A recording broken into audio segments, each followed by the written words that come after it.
Hi, I'm Jerry Mobbs, clinical psychologist.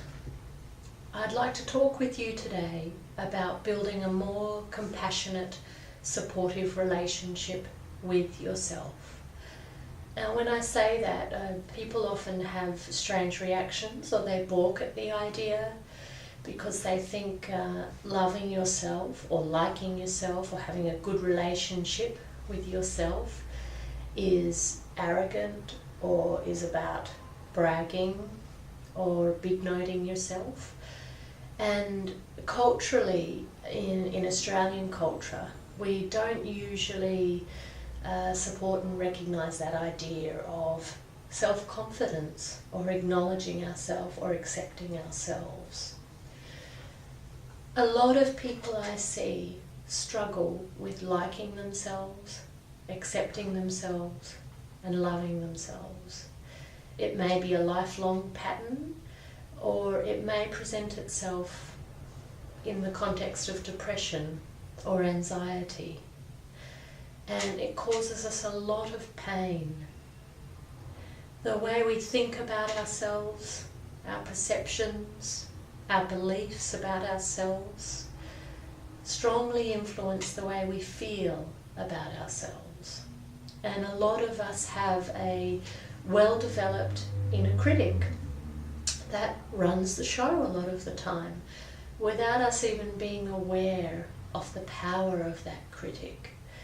And that negative critic can be very, very harsh, always focusing on the part of us that's not enough, not quite right, not skinny enough, rich enough, successful enough, strong enough, whatever it is. It's my view that accepting yourself and building a loving relationship with yourself is one of the foundations of mental health and one of the things that can bring us through depression and anxiety and other disorders and experiences. Now, a lot of the time when I talk to people, they say, yes, I know I need to love myself more. And they go away and say, yep. But they don't actually know how to do it. So I think it's really important to focus on the practice of building a relationship with yourself. Whenever we look at making change, we usually have more success if we come from it from a three-pronged approach. The physical, the cognitive or the thinking, and the behavioural.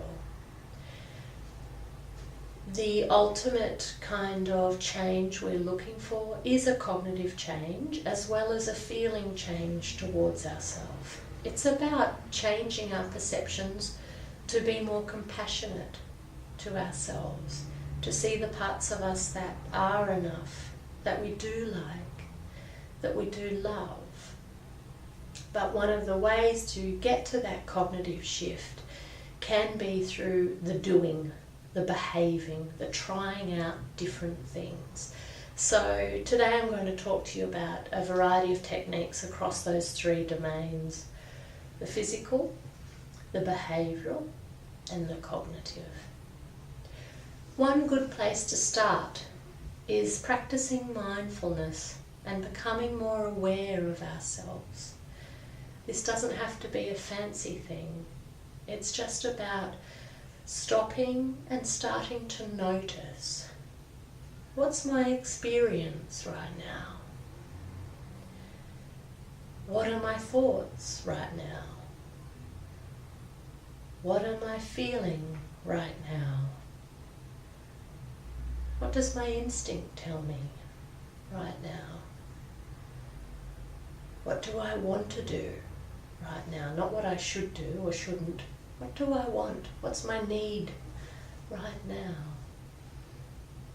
Even becoming aware of our deeper experiences, our thoughts and our feelings, opens up a window there where we can then actually start to meet some of our own needs or choose the kind of behaviours that are best for our higher self. When we're in automatic pilot mode, we're not usually aware of, our thoughts or feelings or why we're doing things. And the inner critic loves automatic pilot mode. It loves the same old tapes to play, the same old labels. So when we practice mindfulness, we become more aware of the inner critic and the language it uses and the labels it uses. So just notice in yourself today, through the rest of the day, notice what your head says about you. Notice any labels, whether you call yourself an idiot or a loser or a failure or hopeless or fat and ugly or no one likes me or whatever it is. Just see if you can notice those labels. And whenever you catch yourself using a label, see if you can stop and objectively describe what's happening instead of that label. So for example, if my critic's saying, I'm ugly, you're looking at your body in the mirror and the critic says, I'm ugly, try and objectively describe your body. Round hips, size 14, strong thighs. That's more useful and more accurate than this global label. That's just a way of putting ourselves down. Let's say you do a work task or a project and get some feedback. Now the feedback may be positive and negative. Now the critic's going to hone in on the negative and the part that's not enough.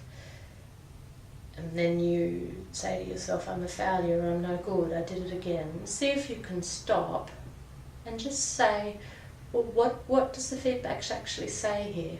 What are the parts that I did well enough? And then what are the parts that I can work on? Or what's my learning here? Or what could I do differently? So every time you notice a label, try and objectively describe the experience instead. Another technique along the lines of those cognitive techniques and noticing your thinking. Some people use affirmations. Just one phrase or one mantra that's got more of a positive intention and a realistic perception instead of through that filtered lens of the negative. Examples of affirmations may be, I'm okay as I am. I'm learning to love myself. I am enough. I'm learning to grow. And just occasionally putting some positive intention into your thinking and perceptions. Another way of practicing this and stopping the negative inner critic so much, often when I work with people, especially in depression, I'll ask them at the end of each day to write down 3 things. One thing that they enjoyed, one thing they did well enough, and one thing they're grateful for. Because the inner critic and that self-critical will always focus on what's not enough, what wasn't, well, I didn't enjoy anything, and it's all hopeless. Bringing your attention to forcing yourself to notice what I did today that was enough and what I enjoyed. Now that may only be a brief moment of pleasure, enjoying a cup of tea with a friend, having a laugh with someone, watching a movie, sitting in the sun for a minute, but really allowing yourself to feel what you enjoyed and one thing you're grateful for. That could be anything, a roof over your head, family, friends, being alive, having a body that works and functions. Another way to practice building a loving relationship with yourself is to do one caring thing for yourself every day, one loving thing. Now that could be small. It could be about stopping and doing that mindfulness practice. Could be giving yourself 10 minutes of relaxation or chill out time. Maybe buying yourself some flowers, or lighting a candle, or making your space peaceful and nice. Maybe it's saying no to something. Could be doing one thing less. Allowing yourself to go to a movie or to go and do something that you enjoy. When we behave in a way that's in line with self-compassion, we are more likely to feel that self-compassion. Coming back to the physical for a moment, when we are building a more loving relationship with ourselves, we have to take care of our body. Our body's the vehicle, and our expectations of ourselves and our body are enormous. But how often do we stop and actually be aware of our body and thank it and take care of it? On a basic level, this is fueling the body with healthy, nutritious food. And it's not about getting it right or wrong, but noticing how good it feels when you nourish your body with beautiful, healthy, fresh food. Exercise is another form of self-compassion. We feel good when we connect with our bodies, when we move our bodies, when we get those endorphins going. We feel really good. Reducing stimulants can be a way of practicing self-compassion. Sometimes alcohol, cannabis, nicotine, caffeine, sometimes we can get into quite self-destructive patterns of use. So consciously choosing to minimize your use or have a period of abstinence can be an act of self-compassion. What else? Reviewing your relationships. Having a look at the relationships in your life and whether they serve you and build you up and make you feel good about yourself, or whether actually they take away from you and make you feel worse about yourself. So it might be an idea just to do a bit of a check-in about your relationships.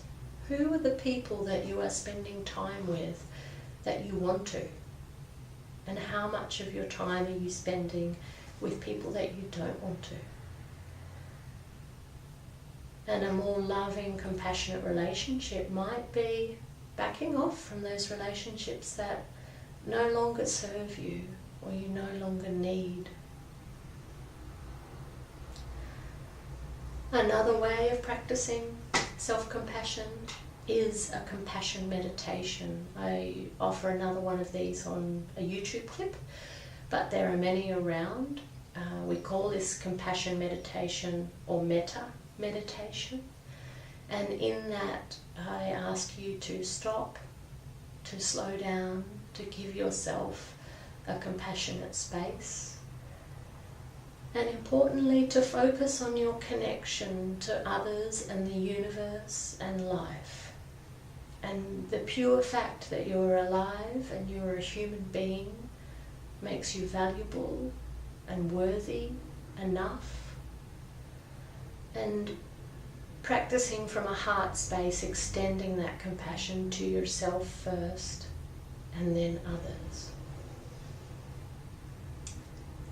So these are a few techniques for practicing self-compassion and building a more loving, supportive relationship with yourself. I wish you all the best with these.